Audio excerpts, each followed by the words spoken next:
জয় গুরু। এর পরবর্তী অংশটুকু পাঠ করার জন্য আমার শ্রদ্ধেয় জিজ্ঞেস করতে আর আগে দাদা খুব সুন্দর শোনা যায়, আপনি শুরু করুন দাদা। জয় গুরু। হে পরম কারুণিক, হে সর্বে বিন্যাস্ত বাক প্রথম বাক সর্ব প্রাণ পরিমল অদ্বিতেশ্বর জীব জগৎ রূপে প্রভাবিত রক্ত মাংস সংকুল উদ্ভাসিত, তুমিও তোমার ওই তজ্জাত সন্তান, এই আমিও তোমার উৎসেব, এই ভরা হৃদয়ে যাহা কিছু মলিনতা উৎসারিতে জরা মরণ দুঃখ বিপত্তি যা কিছু অপসারিত করিয়া তোমাকে উদ্ভাসিত করিয়া তোলো, এই আমি আমার ব্রহ্মস্তম্ভ পর্যন্ত তোমাকে স্মরণ করিয়া অমৃত আচমনে পবিত্র হইলাম। আমি পবিত্র, আমি পবিত্র, আমি পবিত্র।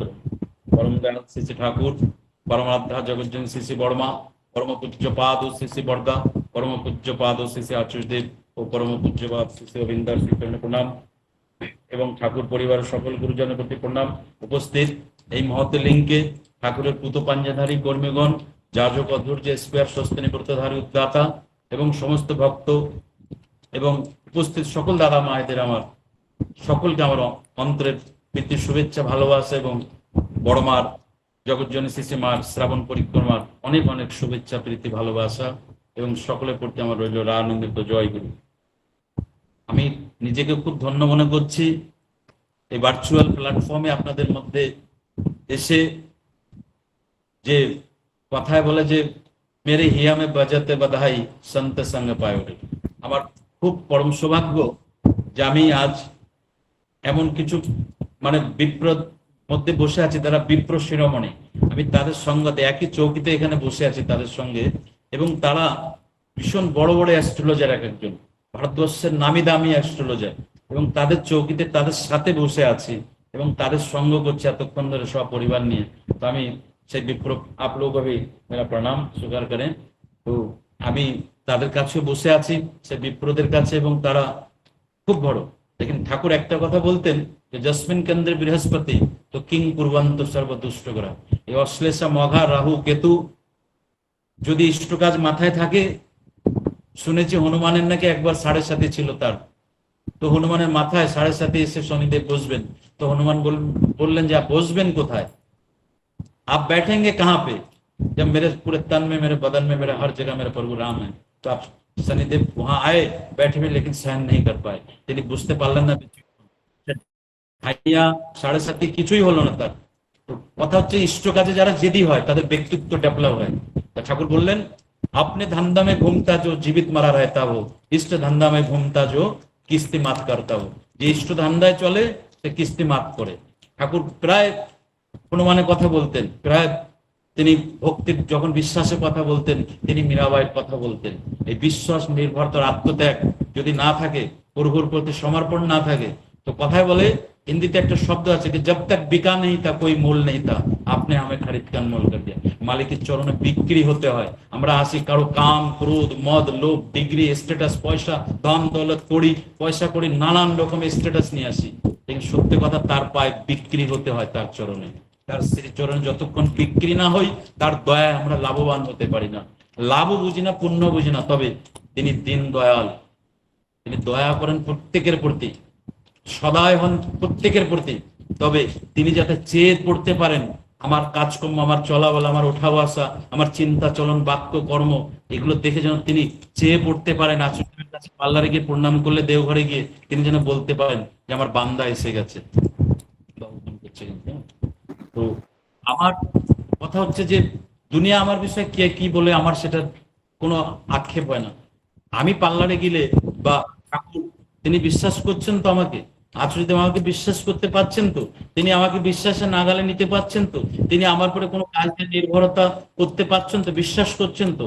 আমার নজর শুধু সেখানে, কারণ অর্জুন শুধু কি দেখেছিল, সেই মাসের চোখে দেখেছিল, তার আশেপাশে কিছু না, তার শুধু উদ্দেশ্য শুধু সেই মাছের চোখে ছিল তীরে। আমাদের উদ্দেশ্য একমাত্র শুধু আচার্যদেব শ্রী ঠাকুর, পরম পিতার কাজ করতে এসেছি। জীবন অনন্ত জীবন পাবো, অনেক জীবন আরো পাবো, তবে এই জীবনটা দয়া করে তার সেবার জন্য আমার এই জীবন পেয়েছি। তিনি যখন, আমরা সবাই জানি যে রাজস্থানের পথে বা দাদা নাম বলছে, যাই হোক, তিনি যখন গেলেন ঠাকুর একটা কথা বললেন যে একটা জীবনকে আমাকে দিতে পারেন, এই জীবনটা ভিক্ষা দিতে পারেন। সেটা তিনি সেই কোথার থেকে সে আপনারা আমরা সবাই জানি যে তিনি সে ভৃগু সংহিতা সে কাশ্মীরের রাজবাড়ির থেকে তিনি বের করে নিয়ে আসলেন। তিনি চাইলে অনেক কিছু ভোগ করতে পারতেন, সুশীল চন্দ্র বসুদা, সুশীলদা, তিনি চাইলে অনেক কিছু করতে পারতেন। আমরা অনেক তার জীবন কাহিনী পড়েছি। ঠাকুর একটা কথা বললেন, সুশীলদার শ্বশুর তাকে চিঠি লিখেছিল, নিতান্ত তোমার মতিচ্ছন্ন ঘুরেছে, কোনো এক গুরু ধরেছো, সেই গুরুর পাল্লায় তুমি আজ ডেপুটি কমিশনার থেকে ডেপুটি সিএমও হতে পারতে, লেকিন কই বিহারের কোন বাবা পেয়েছো তুমি, পাবনার বাবা পেয়েছো, তার চক্করে পড়ে তোমার জীবন তুমি নষ্ট করছো। আমার একটা মেয়ে, সোনার মতন মেয়ে, যাকে তোমার সঙ্গে বিয়ে দিচ্ছি সুশীল, আর তুমি সেই গুরুর পাল্লায় পড়ে আমার, তুমি সেই আজ সেই গুরুর সেবায় লেগে আছো, লেকিন তুমি চাইলে ডেপুটি সিএম হতে পারতে, সিএম হতে পারতে, তুমি কমিশনার হতে পারতে, তুমি এত পড়াশোনা হয়ে তোমার নিতান্ত মতিচ্ছন্ন ঘটেছে। তিনি চিঠিতে তার শ্বশুরমশাইকে খুব কড়াভাবে লিখেছিলেন যে যা আমি ঠিক করেছি গুরু সেবা করব, চিরতরে শ্বশুরমশাই আমি স্থির করে নিয়েছি। আপনার মেয়ের ইচ্ছা হলে আমার সঙ্গে থাকবেন, না হলে আপনি আপনার মেয়েকে নিয়ে যেতে পারেন, আপনার মেয়ের মতামত নিয়ে নিতে পারেন। মেয়েও চিঠি লিখে দিল সেই মতন, যেমন স্ত্রী যেমন স্বামী তেমন স্ত্রী। আর থাকতে দেওয়া হলো একটা বাদরের ঘর। ঠাকুরকে বলা হলো, ঠাকুর সুশীলদা থাকবেন কোথায়? তার শ্রীমতীকে নিয়ে একটা আশ্রমে একটা বাদর থাকতো যে ঘরে, সেই ঘর খালি করে তাকে দেওয়া। কিছুদিন পরে তার চুলকানি রোগ হলো, বেড়ে বেড়ে রোগ হলো। আমি সত্যি অনলাইনে আর আলোচনা এখন করতে চাই না। পরম পিতার আমাদের প্রত্যেকের প্রতি এত দয়া আচার্যদেবের যে আমাদের প্রত্যেককে তিনি বাঁচিয়ে রেখেছেন।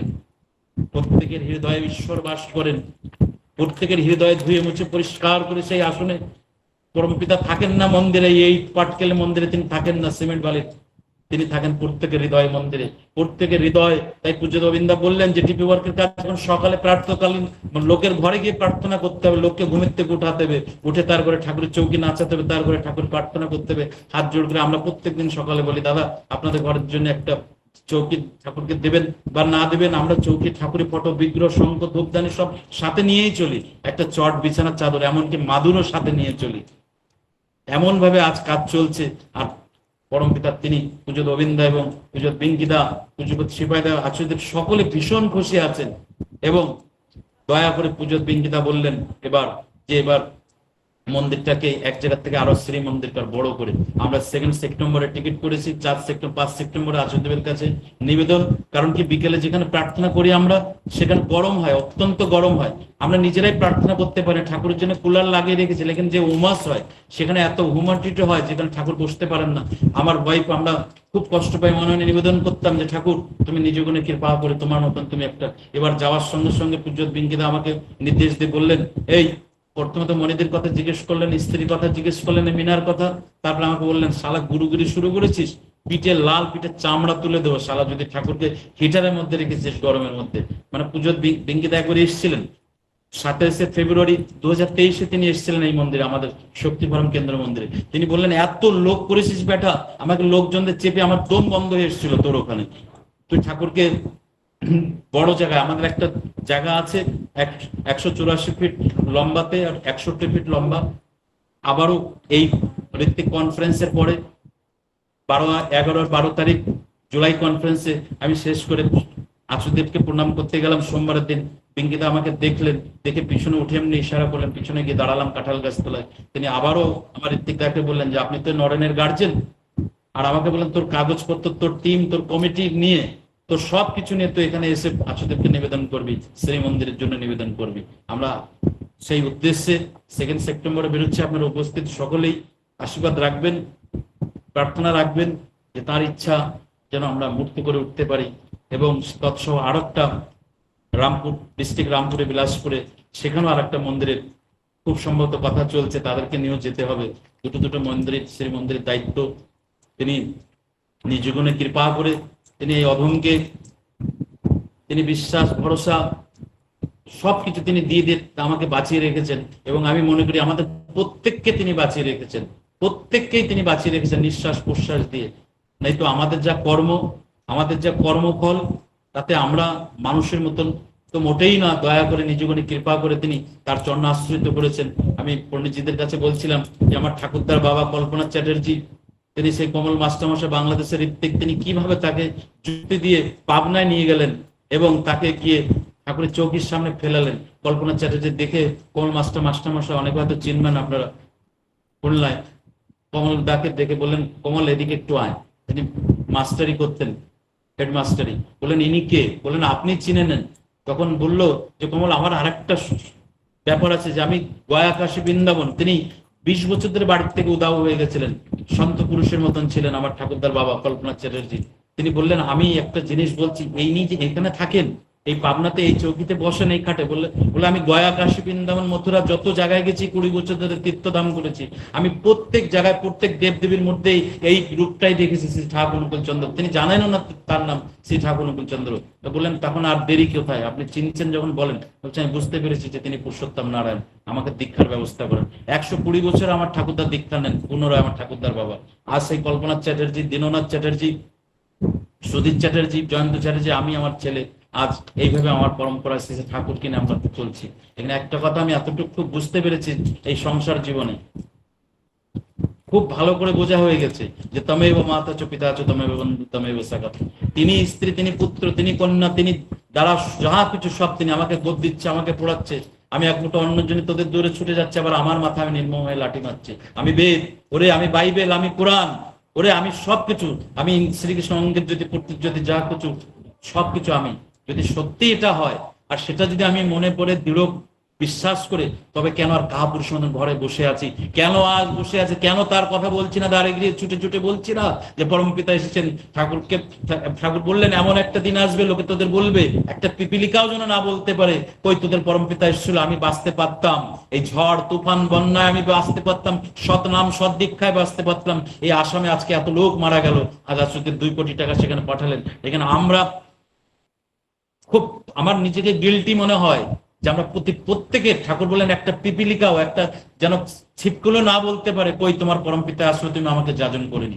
নিত্য যাজন ভক্ত মজ্জাজি মম নমস্কার করু কথন্তম সতত যুক্তং। নিত্য তার কথা বলতে হবে, এছাড়া কর্মফল খণ্ডানোর কোনো উপায় নেই। তার কর্ম করা ছাড়া আমাদের কোনো উদ্দেশ্য নেই। তাই এক উদ্দেশ্যে বাক কর্ম নিয়োগ করি আমরা প্রত্যেকেই, যারা যুক্ত আছে আমাদের প্রত্যেকেরই কিন্তু সেই একই ইচ্ছা, একই যে সেই ঈশ্বর প্রাপ্তি, এবং সেই তাকে আপ্তি করা, তাকে আপন করে নিতে গেলে চাই একজন জীবন্ত আদর্শ, চাই একজন সদ্গুরু, যিনি হচ্ছেন জীবন্ত আচার্য। তিনি হচ্ছেন আচার্য মাং বিজয়াত, আচার্য মাং গুরু, গুরুর শাখার রূপই হচ্ছেন আচার্যদেব। তাই যারা আচার্য সঙ্গ করে, তার পরশে যারা থাকে, তার আদর অনাদরে, এবং যারা পূজ্য গোবিন্দার সঙ্গ করে, তারা প্রত্যেকেই সন্ত পুরুষ, তারা প্রত্যেকেই দুনিয়াকে এ পার থেকে ও পার করে দিতে পারে। ঠাকুর বলছেন তোদের প্রত্যেকের রোমকূপে হাজার হাজার সূর্য তোদের মধ্যে বাস করে। আমাদের প্রত্যেকের হৃদয়ে পরম পিতা ঘুমিয়ে আছেন, তাকে জাগিয়ে তুলতে হবে। প্রত্যেকের হৃদয় মন্দিরকে পরিষ্কার করে দিতে হবে। প্রত্যেকের হৃদয় মন্দিরকে ভালোবাসা দিয়ে, বুক দিয়ে, আপদে বিপদে তাদের পাশে দাঁড়াতে হবে। দীক্ষা নিয়েছে, দীক্ষা 4 সংকল্প বলে গেছে, ওই দীক্ষা নিলাম 4টে সংকল্প ওই পর্যন্ত। তারপরে সেই বলতে নেই, তবে এগুলো না বলেও পারি না। যা রাখতে হয় মাথায় তা রেখেছে পাছায়, আর যা রেখেছে পাছায় তা রেখেছে মাথায়। এই অবস্থা আমাদের। কোথায় কোথায় কি রাখতে হবে আমরা সেই জিনিসগুলো জানি না। যে জিনিস মাথায় করে নিয়ে বেরোচ্ছে গুড় বস্তার মতন করে, যা পাছায় রাখার জিনিস তা মাথায় রেখেছে, যা মাথায় রাখার জিনিস তা পাছায় রেখেছি। এই অবস্থা আমাদের তো জীবন কাহিনী। তাই আমি তো সত্যি কথা, আমি অনলাইন বলতেই চাই না, বিমলদার এই ছোট ভাইয়ের প্রতি আদর স্নেহ ভালোবাসা, তিনি দয়া করে নিজ গুণে কৃপা করে এই মূর্খকে আপনাদের সামনে তুলে নিয়ে এসছে। তবে আমি সত্যি কথা, যে তোমার ইচ্ছা করতে বলুন নিঠল চলায় চলতে পারি, মন বিবেকার শরীর দিয়ে দেখতে শুনতে বুঝতে পারি। এই তোমার চাহিদা করবো, এই আমার জীবন চলন, আঙুল হৃদয় রহু পটল তোমার আসল, শাসন বাক্য তোমার যেসব, সেই তোমার আশীর্বাদ চলায় চলে আমার যাক ছুটে যাক সব বিচার। তো থাকবে প্রত্যেকের গ্রহ দোষ, দুর্গতি সব দুর্গ হয়ে আনবে জয়ের উন্নতি। পরম পিতা যদি মাথায় থাকেন, তো অশ্লেষা রাহু মঘা কেতু যা কিছু গ্রহ দোষ 7.5 সব পালিয়ে যেতে পারে একমাত্র গভীর নিষ্ঠা পরম পিতার প্রতি, দীন দয়ালের প্রতি, তার প্রতি সমর্পণ ভাব যদি থাকে, তিনি নিজ গুণে জ্যোতিষী পাঠাবেন, তিনি নিজ গুণে অস্ত্র পাঠাবেন, তিনি নিজ গুণে বন্ধু রূপে পাঠাবেন, তিনি আবার নিজ গুণে জেলার হয়ে পাঠাবেন, তিনি আবার জেল হবে। সব জায়গায় তিনি থাকবেন, প্রতি ঘটে ঘটে তার বাস, প্রতি অন্তরে অন্তরে তিনি লুকিয়ে আছেন, ঘুমিয়ে আছেন সেই পরম পিতা। তাই প্রত্যেকের হৃদয়ের মন্দিরকে পরিষ্কার করে, শুধু মন্দির করলে কি হবে? শেষে বর্দা বলতেন একটা মন্দির করলে সেখানে অন্তত কমপক্ষে 40টা ঘর স্বস্তানি দরকার, তাহলে ওই মন্দিরটা টিকে থাকবে। ঠাকুর বললেন তার ইচ্ছা যে খামখেয়ালি ভজলে গুরু, হতে মানুষ হলি গরু। আমরা খামখালি চলনে চলে চলে জন্ম জন্মান্তরে আমার সংস্কার, ইষ্টের কথা না শোনা, মা বাবার কথা না শোনা, বিপ্রেদের কথা না শোনা, ব্রাহ্মণের কথা না শোনা, ঋত্বিকদার কথা না শোনা, এই না শুনে শুনে ভাঙাড়ায় যাচ্ছি। তিনি যা বলছেন ঋত্বিকদা, ঠাকুর এক জায়গায় বললেন যে আমার ঋত্বিককে নিয়ে চলতে পারে না, যে আমার ঋত্বিককে নিয়ে চলতে পারে না সে আমাকে কি নিয়ে চলবে, যে আমার ঋত্বিককেই মাথায় করে বয়ে নিয়ে চলতে পারে না, তার যা কিছু সমস্ত দায়িত্ব নিতে পারে না, সে আমার কি দায়িত্ব নেবে। তাই স্থানীয় যে কর্মীদের আছে তাদের প্রতি শ্রদ্ধা, ভক্তি, ভালোবাসা, হতে পারে সে আমার থেকে লেখাপড়ায় কম, গুণে কম, বৈশিষ্ট্য কম, বর্ণে কম, তবে তিনি ঠাকুরের পুত পাঞ্জাধারী কর্মী, তার প্রতি অগাধ শ্রদ্ধা ভালোবাসাতে ঈশ্বর প্রীত হন। তাই তার প্রতি শ্রদ্ধা ভালোবাসা, তার প্রতি সমর্পণ, তাকে ভরণ পোষণ এবং ঋত্বিকেরও তেমন করে তাদের প্রতি স্নেহ ভালোবাসা মমতা দিয়ে সেই মানুষগুলোকে আপন করে নেওয়া। ঠাকুর শুধু বললেন না, সেই ভালোবাসার ছটি লক্ষণ দেওয়া নেওয়া, খাওয়া খাওয়ানো, গোপন কথা বলা আর শোনা। যদি প্রকৃত ভালোবাসাই হয় তো সেই ভালোবাসার 6টা লক্ষণ থাকবে, দেওয়া নেওয়া থাকবে, খাওয়া খাওয়ানো থাকবে, গোপন কথা বলার শোনা থাকবে। যদি গোপন কথা, হৃদয়ের সব কথা আমি ঋত্বিক দাকে খুলে না বলতে পারছি, ততক্ষণ পর্যন্ত মনে হয় আমি ঋত্বিক দাকে পূর্ণ সমর্পণ করলাম না। আর যত হিন্দিতে কথা বলে যে দাই সে পেট নেই ছুপানা চাই, তাই জানে যে ধনন্তরী সে জানে, যে ধরনী সে জানে তোমার কয় মাসের পেটে বাচ্চা আছে, তার কাছে তোমার বলতে হবে না যে মিথ্যে কথা বলতে নেই তার সামনে। তেমনি আচার্যদের সামনে, গুরুর সামনে, মাতা পিতার সামনে, বিপ্রের সামনে, ঋত্বিকের সামনে মিথ্যে কথা বলতে নেই, কারণ তারা হচ্ছেন আমার ইষ্ট, তারা হচ্ছেন আমার জীবনে প্রকৃত মঙ্গলদাতা। তাদের কাছে মিথ্যা কথা বললে আমি অনন্ত জনম নরক ভোগ করতে থাকি, আমার কর্মফল খণ্ডায় না, আমি আরো কর্মফলে জড়িয়ে পড়ি। তাই মাতাকে, পিতাকে, সমাজকে, রাষ্ট্রকে একটা সঠিক দিশা দিতে গেলে আমরা দণ্ড নিয়ে চলি কেন? দণ্ড মানে নিজে সিধে হয়ে চলা। আমি লোককে সিধা করার জন্য আমি দণ্ড গ্রহণ করি না, আমি নিজের প্যারামিটারে, আচার্যদেবের সামনে প্যারামিটার আমি সিধে হয়ে আছি কিনা দণ্ডের মতন সিধা হয়। তাই দণ্ড মানে কথা বলে, দণ্ড মানে সাজা, দণ্ড মানে নিজেকে নিজে শক্ত করে নিজের দোষ অন্বেষণ, পরের দোষ অন্বেষণ করি, নিজের দোষ দেখাই যায় না। তাই নিজ দোষ কে সবসময় নিজের কাছে ধরা দেওয়ার লাগে। প্রত্যেকদিন হনুমান যেমন আত্মবিশ্লেষণী ছিল, ঠাকুর বলতেন হনুমান ছিলেন আত্মবিশ্লেষণ। হনুমান এত গ্রহ কেন করলেন, এত গ্রহ, এত ভক্তের মধ্যে হনুমান সব থেকে আগে কেন বলেন? হনুমান আত্মবিশ্লেষণ ছিল, তিনি আত্মমন্থন করতেন। আত্মমন্থন করা একান্ত দরকার, প্রত্যেকদিন নাম ধ্যান একান্ত দরকার। আজকে যে নরেন চ্যাটার্জি আছে, কালকে সেই নরেন চ্যাটার্জি প্রত্যেক দিন একটু ভালো হয়েছে কিনা সে যদি না হতে পারে, তার মানে নরেন চ্যাটার্জি নাম ধ্যান করে না, সৃষ্টির কথা মানে না, গোবিন্দার কথা মানে না, আচার্যের কথা মানে না। তাই প্রত্যেক দিন, এবারও আচার্য বলছিলেন যে প্রত্যেক দিন আমি একটা করে নতুন প্রত্যেক দিন গুণান্বিত হয়ে যদি সে ভাবাতীতাং ত্রিগুণরহিতাং সেই স্তরে যদি না পৌঁছতে পারি। তাই একটা কথাই যে মোকো कार्य ढूंढते बंदे मैं तो तेरे पास से, और एक के सदे 100 सधे सो अघाय, और जो कोई इष्ट को पूजे फले फूले अघाय।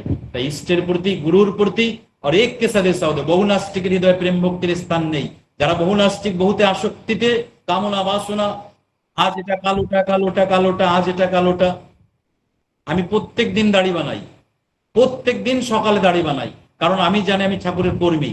আমি যদি আর্মিতে ভর্তি হতাম, আর্মিতে কোনো শনি মঙ্গলবার নেই, প্রত্যেকদিন খবর কামানায়, আমি ঠাকুরের ফৌজের আর্মানি, আমি ঠাকুরের এত বড় দায়িত্ব কর্মী। আমি কোচা দাড়ি নিয়ে আমি বলছি স্বস্তি, আমার দাড়ি ভরা, মুখ ভরা, দাড়িগুলো মেনটেন নেই, দাড়ি বানাই না, খোর কামান করি না, অথচ আমি কিন্তু আবার ঠাকুরের কর্মী। এভাবে ঠাকুরের কাজ হয় না। আমি আচার্যদেবকে কোনোদিন দেখিনি যখন তিনি দাড়ি রাখতেন, এখানে এখন তিনি দাড়ি রাখেন না, প্রত্যেকদিন খোর কামান হন। কারণ আমি জানি যে আমি ঠাকুরের সৈনিক। আমার প্রত্যেক দিন সকাল উঠে হয় দীক্ষা দিতে নেই, ঠাকুরের যাজন করতে নেই, ডিপি ওয়ার্কের কাজে লোকের ঘরে প্রার্থনায় যেতে হবে। আমি যদি মেনটেন না রাখি নিজেকে, সুন্দরভাবে না রাখি নিজেকে, তো মানুষ কেন শ্রদ্ধা করবে, ভক্তি করবে? কারণ ঠাকুর আশুদেব এবার বললেন ঋত্বিক সম্মেলনে যে এবার আসনে ঠাকুরকে অনেকদিন হয়েছে, ঠাকুরকে চেনানো হয়েছে, আর ঠাকুরকে চেনাতে হবে না। ঠাকুর অনুকূল চন্দ্রকে অনেক চিনেছে, এবার আচরণের ঠাকুর লাগবে। আমাকে দেখে যেন মানুষ আমার ঠাকুরকে ঠিক পায়, আমাকে দেখে যেন মানুষ ঠিক পায় এত নির্ভরতা, এত আত্মত্যাগ কোথার থেকে এলো। তাই ঠাকুরের প্রতি চাই দৃঢ় বিশ্বাস, নির্ভরতা, আত্মত্যাগ। তার প্রতি যত সমর্পণ হব, তার সামনে যত বিক্রি হব, আমি লয় হয়ে যাক সব তার সেই শ্রীচরণে। আমার আমি বলে আর কিছু থাকবে না, সব তুমি বলে থাকবে। मैं बोल के मियाँ ने बल्ली बिल्ली नहीं है, मैं आने वाला बकरा नहीं है, मैं वही करता जो बकरा हलाल होता है। ছাগল কি হয়, ম্যা করে কেটে কাছের বাড়ি চলে যায়, সেই কাজ ম্যা ম্যা করার কাজ নেই এখন। ম্যা ম্যা আমি করার দিন গেছে, এখন সব তুমি করার দিন। এখন যা কিছু করছো সব পরমপিতা তোমার ইচ্ছা। তাই আমরা তার ইচ্ছাকেই পূরণ করা একমাত্র আমাদের কাজ, আর কোনো ইচ্ছা নেই। সমস্ত ইচ্ছায় আগুন লাগাই দিয়েছি। দেখেন পুরো পরিবার নিয়ে বসে আছে এখানে, পুরো পরিবার নিয়ে বসে আছি, পুরো পরিবার সমর্পণ, পুরো পরিবার নিয়ে একদম ঢেলে পড়েছি। কারো কোনো কামনা নেই, বাসনা নেই, সব নির্বাসন করে দিয়েছি, সব নির্বাসন, সব আগুন লাগিয়ে দিয়েছি। পরম পিতার দয়া, তিনি যেটা বলেন তার ইচ্ছা সেটাই করি। এখন খেয়েছি, কাল কি খাবো তারও কোনো ঠিক নেই, হত্যা নেই। আমি জানি ঠিক পরম পিতা তার কাজ করলে তিনি সব ব্যবস্থা করেন। আর শুধু ব্যবস্থাই করেন না, তিনি রাজস্বিক ব্যবস্থা করেন। যা ঘরে খাই না, যা ঘরে পড়ি না, যা ঘরে আজ সব তার থেকে ঊর্ধ্বে তিনি করেন। তার ইচ্ছা হলে তিনি সব করতে পারেন, সব করতে পারেন। শুধু চাই একটু নির্ভরতা। আমি করে এগুলো তো হারালাম, ওগুলো হারালাম। অকুলে পড়িলে দিনহীন জনে, নয় শির কইও কথা কোন দিতে সাধু প্রাণ করেন, লক্ষ্য করে নাসিও তার ব্যাপার। তিনি দীনদয়াল। বহু জন্মের বহু তপস্যার ফলে আমরা বড় বড় সন্ত পুরুষ তার দর্শন পায় না, তার সঙ্গ পায় না। আজ আমার নিজ গুণে কৃপা করে আচার্যদেব তার ওই চৌকিতে বসে তিনি দিনের পর দিন, তার মাঝায় কোমরে ব্যথা, ডাক্তার সুই লাগাই বলছেন আপনি কিছুক্ষণ পরে বেহুশ হবেন, তিনি সেদিন আরো বেশি করে বসলেন। মন্ডলদাকে বললেন, যা তোর ডাক্তারি সুইতে কিছু হয় না রে।